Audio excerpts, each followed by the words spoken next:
Hello, in this video I'm gonna show you all box accessories that comes with your Asus ROG Phone 6.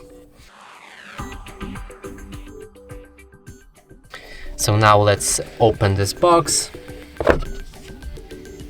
There's nothing right here.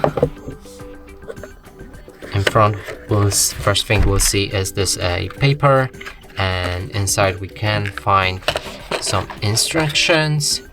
There's a stickers with a IMEI number and serial number.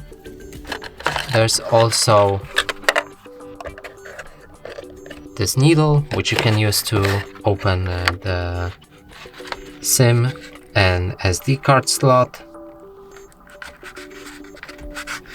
And also on the back of this case, there's this card, which you can get a little surprise, let's say, when you start this phone for the first time.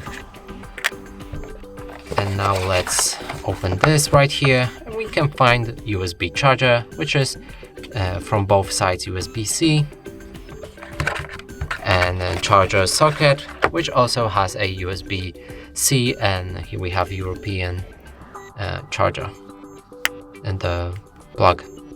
And that's it for this video. Hope you like it. Please consider subscribing to our channel, leave a like and a comment below.